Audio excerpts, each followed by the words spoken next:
Hi and welcome. I'm Andy Miuch and you are watching A News. Here are the headlines. IAEA's chief says Tehran could resume uranium enrichment in a matter of months.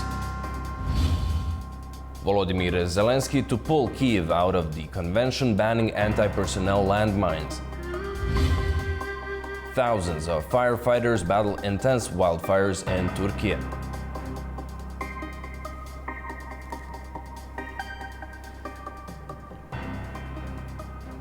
Thank you for tuning in. The head of the UN's nuclear watchdog says Tehran could restart enriching uranium in a matter of months, contradicting the US President Donald Trump, who declared the nuclear facilities totally obliterated. Meanwhile, Iran has said that before any diplomatic talks can continue, Washington must rule out any further strikes. US President Donald Trump reaffirmed his stance, saying Washington is not speaking to Tehran and not offering Iran anything. He again claimed that US forces had totally obliterated Iran's nuclear facilities, a statement at odds with the assessment of UN nuclear chief Rafael Grossi, who said Iran could resume uranium enrichment within months. Grossi stressed that while Iran's nuclear infrastructure suffered severe damage, key capacities remain intact. The IAEA's findings align with early US intelligence, which also suggests the program was set back only temporarily. Amid rising uncertainty, Iran's Deputy Foreign Minister Majid Takhtravanchi told the BBC that the US must rule out further military action if it wants a return to talks. He said Iran is still waiting for clarity, questioning whether negotiations can proceed in the shadow of aggression. The relationship between Iran and the International Atomic Energy Agency has also deteriorated. Iran's parliament recently voted to suspend cooperation with the watchdog, accusing it of bias toward the US and Israel. Adding to concerns, Iran's foreign ministry spokesperson said the security of IAEA inspectors cannot be guaranteed following the strikes. While Trump has said he would absolutely consider further strikes if Iran crosses nuclear thresholds, Iranian officials maintain that uranium enrichment is their inalienable right and will continue for peaceful purposes. With no date set for talks and both sides trading warnings, the path back to diplomacy remains uncertain. US outlets are reporting that the strikes carried out on Iran's nuclear facilities caused less damage than expected, citing intercepted communication between Iranian officials as well as preliminary intelligence assessments. Arturas Shiralilu brings more from Tehran. The report by the Washington Post, citing intercepted communications between senior Iranian officials saying US strikes caused less damage than expected, is a fresh blow to President Trump's repeated claim that the US strikes obliterated Iran's 3 major nuclear sites. According to the Daily, the classified signals intelligence showed Iranian officials privately discussing that the attacks were not as destructive as anticipated, decimating the US war crimes. Contrary to the White House narrative, a neat preliminary US intelligence assessment reported by CNN and the New York Times said the Trump-ordered attacks set back Iran's nuclear program by just a few months, not years. The Director General of the International Atomic Energy Agency, Rafael Grossi, has also said that it would be too much to claim that the US and Israeli attacks had wiped out Iran's nuclear program.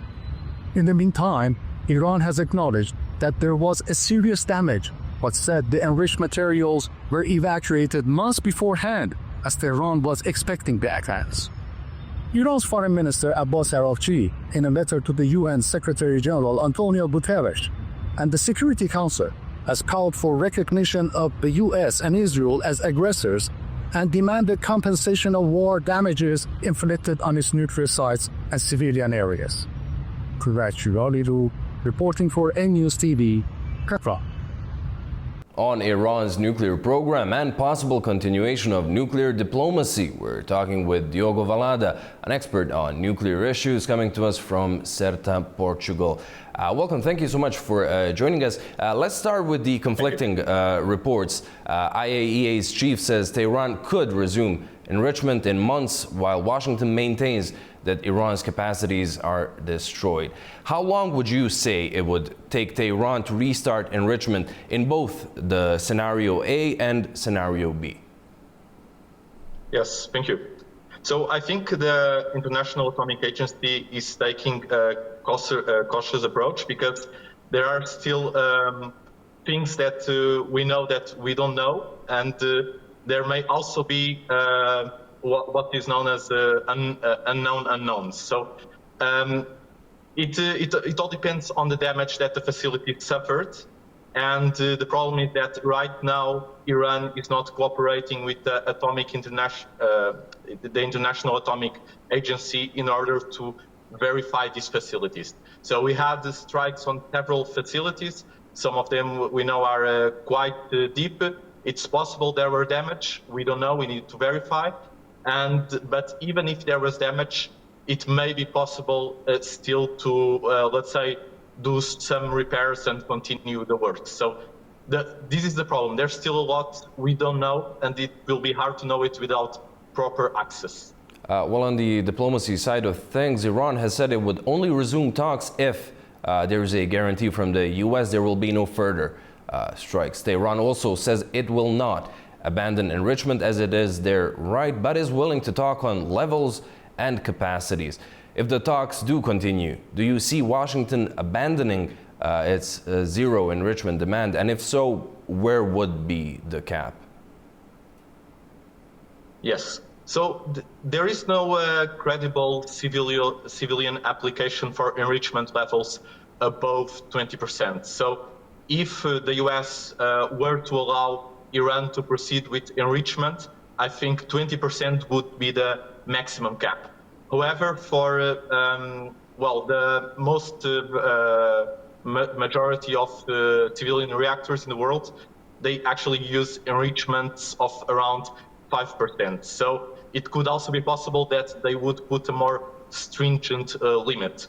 In any case, 20%, I don't believe, above 20%, I don't believe the US would be willing to accept. Now that you mentioned 20%, the original deal, the JCPOA that Tehran struck with world powers back in 2015, said they could enrich until 3.67%, which would be needed for its civilian nuclear program. Do you see something along those lines being agreed, given that it was Trump who pulled the US out of the deal back in his first term, or if it's going to be a higher cap, as you mentioned, 20%? Yes. So the 3.67% that you mentioned is along the lines of what the majority of reactors in the world use. More recently, there has been new, let's say, reactor designs that can use uranium up to 20%, and these are still considered civilian. So that's why I mentioned this. I think there were some reasons that made Trump cancel the agreement. I think some of the worries were the sunset clauses, that after some time the restrictions would end. So it's possible, and this is certainly still on his mind, so it's possible that higher levels would be allowed, especially since the civilian nuclear industry is now moving a bit more to these higher enrichments as well. But there would probably come with restrictions on other aspects, such as the sunset clauses. Diogo, thank you so much for being with us and offering up your insight. Yeah, thank you. Israeli Prime Minister Benjamin Netanyahu said two major threats to the country's existence have been eliminated, praising the Domestic Intelligence Service. Speaking to members of the Shin Bet, Netanyahu described the operations as a turning point. He said new opportunities are emerging with hostage rescue and the defeat of Hamas, now his top priorities. Currently, 50 hostages remain in Gaza, 20 of whom are believed to be alive. Ukraine is withdrawing from the Ottawa Convention, the international treaty banning the use of anti-personnel landmines. Ukraine's President Volodymyr Zelensky said nothing can replace landmines for defense purposes in his country's war with Russia. Ukraine is set to withdraw from the Ottawa Convention after President Volodymyr Zelensky signed a decree on Sunday. The convention bans the production and use of anti-personnel landmines. The decree was published on the official presidential website. In a video addressed to the nation, Zelensky explained that Russia has ignored the convention's obligations during the ongoing war with Ukraine. Протипіхотні міни. Причому не тільки зараз.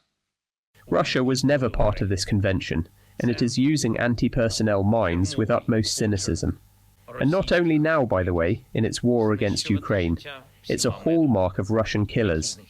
To destroy life by all means at their disposal, with chemical weapons and ballistic missiles, including medium-range ones. Also in the mix are all kinds of mines, including anti-personnel ones. Unfortunately, this is how it is. We see how our neighbours in Europe react to this threat.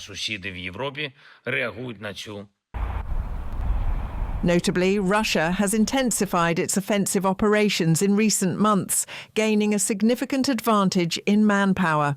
The date for parliamentary discussion of the issue has yet to be announced. Before Ukraine, 5 other countries neighboring Russia have withdrawn from the Ottawa Convention or indicated they would do so: the Baltic states, Poland, and Finland. The wave of withdrawals began in April and has accelerated in recent weeks. On April 16, 2025, Latvia's parliament voted in favor of exiting the treaty, citing national defense needs. Finland followed on June 19th, with parliament approving withdrawal legislation, emphasizing the country's 1,340-kilometer border with Russia. On June 25th, Poland's lower house, the Sejm, passed a resolution to leave the convention, arguing that the ban restricts legitimate defense capabilities. Estonia finalized its parliamentary vote on June 4th and officially notified the UN later in June, aligning with its Baltic neighbors. Lithuania formally submitted its withdrawal notice to the United Nations on June 27th, triggering the treaty's 6-month exit clause. And on June 29th, Ukraine joined the wave. President Volodymyr Zelensky signed a decree initiating withdrawal, declaring that anti-personnel mines are now vital for protecting Ukrainian territory amid Russia's invasion. The Ottawa Convention, or Anti-Personnel Mine Ban Treaty, was adopted in 1997 and entered into force in 1999. It bans the use, production, transfer, and stockpiling of anti-personnel landmines and requires the destruction of existing stockpiles. The treaty currently has 165 state parties, but several major military powers, including Russia, China, India, Pakistan, and the United States, have never joined. The recent withdrawals signal a critical shift in the future of the Ottawa Convention. As these countries adapt their defense strategies in response to increasing security threats, the effectiveness of the treaty in addressing modern military challenges is now in question. With several NATO and EU members reconsidering their commitment, the Convention faces growing pressure to evolve in line with current geopolitical realities. Farmers and environmental activists staged a protest in Le Puy-en-Velay in the south of France against a proposed law they fear would reintroduce banned pesticides such as neonicotinoids. The law has sparked nationwide demonstrations against reauthorizing harmful pesticides that threaten pollinators and biodiversity, raising concerns over risks to both nature and public health. Environmental groups and unions cautioned the move could have irreversible consequences.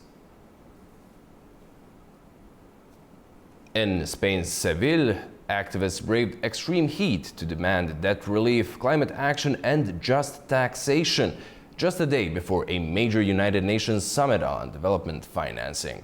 The 4-day event, held once a decade, faces criticism for lacking ambition, especially following the withdrawal of the United States.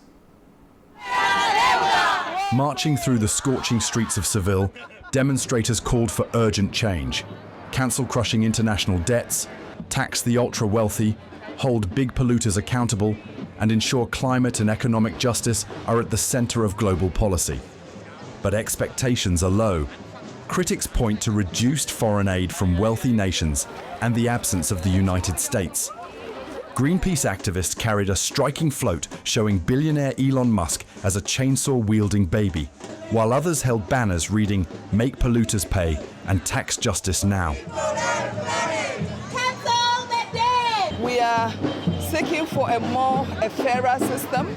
We are seeking for a fairer tax system.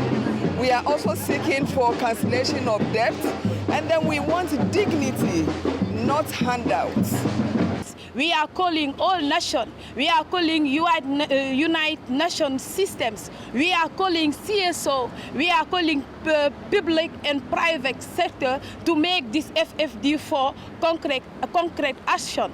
To think about community, to think about developing countries, to be less selfish, to be more, to show more solidarity.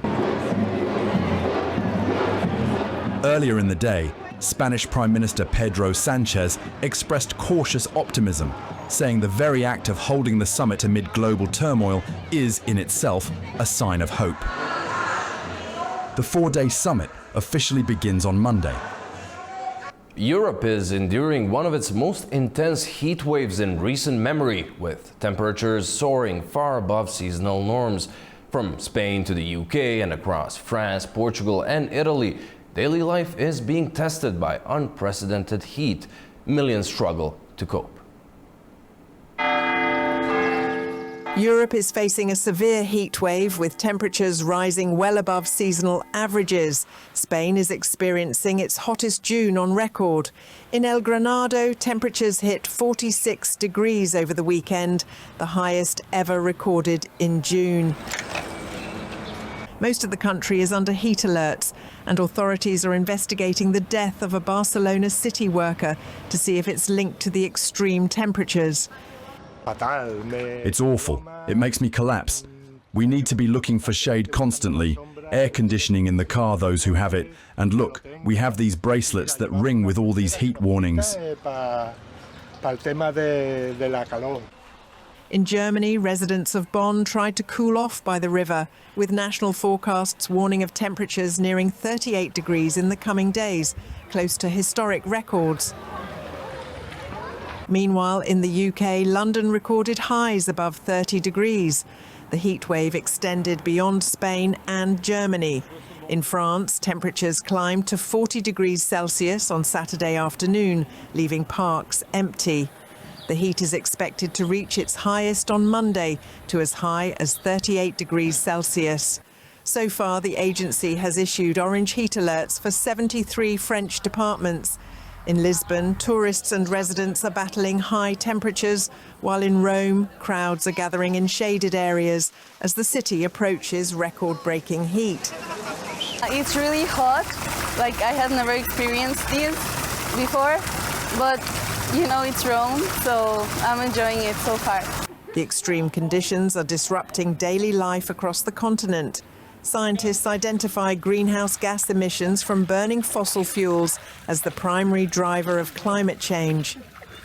Last year marked the hottest year ever recorded on Earth.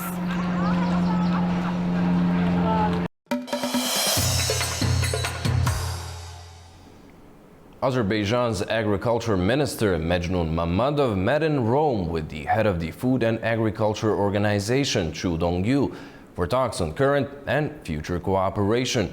Mammadov spoke on the significance of the COP29 conference held in Baku, as well as the measures needed to minimize the impact of climate change on agriculture. FAO's chief hailed the high-level relations between the organization and Azerbaijan. The two sides also discussed projects implemented under the FAO Azerbaijan Partnership Program and their outcomes. Azerbaijan is demanding accountability after two of its citizens were killed and several others injured in what it calls a violent and unjustified raid by Russian security forces in Yekaterinburg. The raid provoked outrage in Baku over the treatment of Azerbaijani nationals. Azerbaijan has strongly condemned what it calls a brutal and unjustified operation by Russian security forces in the city of Yekaterinburg. During the raid on Friday, 2 Azerbaijani nationals were killed, several others injured, and at least 9 were detained. The deadly operation, led by the Russian Federal Security Service, targeted over 10 homes belonging to Azerbaijani families, raising serious concerns about ethnic profiling and the use of excessive force. The victims, Ziadin and Hussein Safarov, were from a well-known Azerbaijani family, originally from Agdam. Their brother, Shakir, confirmed their deaths and is arranging to repatriate their bodies. Several other family members and compatriots remain in custody, with reports suggesting over 60 Azerbaijanis may have been detained. One of those detained and later released described being beaten and humiliated by security forces who allegedly entered without warrants and confiscated valuables, including money and gold. He also claimed that both he and his father were assaulted during the raid. Azerbaijan's Ministry of Foreign Affairs summoned Russia's chargé d'affaires in Baku and issued a strong protest, demanding an immediate and transparent investigation. Officials accused Russian law enforcement of acting with disregard for legal standards and called the killings unacceptable, while the Russian Foreign Ministry claims the raids were part of an ongoing investigation into serious past crimes allegedly involving Russian citizens of Azerbaijani origin. It has offered little clarity on the deaths or the violence used during the operation. Azerbaijan has called on Moscow to hold those responsible accountable and to guarantee the safety and legal rights of Azerbaijani citizens living in Russia. One of the Azerbaijanis detained in Yekaterinburg on Friday and later released has shared details of alleged abuse at the hands of Russia's Federal Security Service. Vugar Safarov describes beatings, saying his father was tortured. Here's what he said to Azerbaijan's Report news agency. At first I didn't open the door, but when I saw they were breaking it down, I opened it myself. Everyone was wearing masks. They were from Russia's Federal Security Service. There were also 2 children at home. They beat us without asking anything. They slammed our heads on the floor. They hit us with chairs. They laid us down in dirty cars and said, "Eat this mud." In detention, they tortured us with electric shocks. They insulted us, hit our heads and said, "Do you like it?" They shouted, "Why did you come here?" I could hear my father screaming in the next room. He told them he had a stent in his heart, but they tortured that area with electric current. He screamed, "I'm dying," and only then they called an ambulance. He told me, "Son, they want to blame everything on me. All my ribs are broken." I saw his face. There wasn't a single spot left uninjured. They said I had to sign a contract and go to war. I told them I had donated 30,000 rubles for humanitarian aid. They said, "Why so little?" and beat me again. My father asked, "If I agree, will you release my son?" They said yes. That evening, Shahin Shiklinsky and his lawyer son came and got me and my brother out. On the fallout of the Yekaterinburg raid on Baku-Moscow relations, we're talking with Sultan Zahidov of the Air Center in Baku. Welcome, thank you for being with us. And now, what do you make of Baku's response after the events in Yekaterinburg, and do you expect more of a response if the demands for full accountability and a transparent investigation are not met? Well, I expect a further cooling of relationship between 2 countries if Russia turns a blind eye to what happened. As you have already mentioned, Foreign Minister of Azerbaijan has issued a concern with respect to what happened. Because what we witnessed on Saturday night was something incomprehensible. It is a clear indication of extrajudicial, demonstrative and targeted operation conducted against Azerbaijanis living in Yekaterinburg, as a result of which 2 of them were tortured to the death, some of them were brutally beaten, and some still remain in a hospital. So this is a clear indication of the violation of humanitarian principles of law, because we know that the so-called operation was not based on any legal proceedings. There were not any orders issued by the law court. So therefore, Azerbaijan rightfully demands objective investigation, and that those who are culpable should be brought to the justice. Moscow argues that the raid was conducted in connection to previous crimes and that the targeted people are Russian citizens. of Azerbaijani origin. How would you say Baku might take such an explanation? The thing is that it doesn't matter whether they are Russian citizens or not, but what we see is the clear indication of violence committed against Azerbaijanis, and therefore Azerbaijan is rightfully concerned about the operations which target ethnicity, not any criminals but ethnicity, and therefore we demand their objective investigation.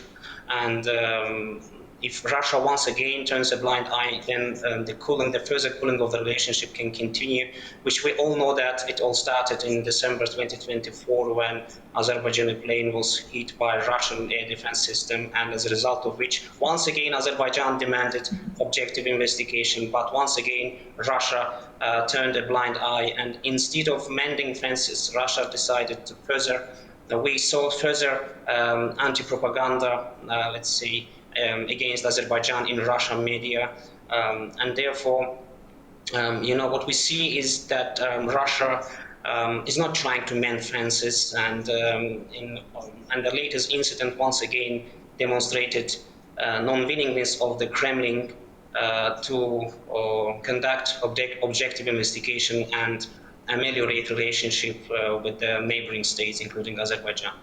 Well, Sultan, thank you so much for joining us and sharing with us your insights and opinions. Pleasure for me, thank you. French President Emmanuel Macron expressed support for Armenia's democratic institutions during a call with the country's Prime Minister Nikol Pashinyan. Macron said on social media he praised Yerevan's efforts to normalize ties with Türkiye and achieve peace with Azerbaijan, calling border openings a major step for regional stability. Pashinyan thanked Macron for his personal role in strengthening Yerevan-Paris relations. The issue of resuming deliveries of American fifth-generation F-35 fighter jets to Türkiye may be resolved by the end of the year, according to the U.S. ambassador to Ankara, Tom Barak. He said both sides are ready for a new beginning. Türkiye was removed from the F-35 program in 2019 after purchasing Russian S-400 systems, triggering U.S. sanctions. Barak says momentum is now building for a possible breakthrough.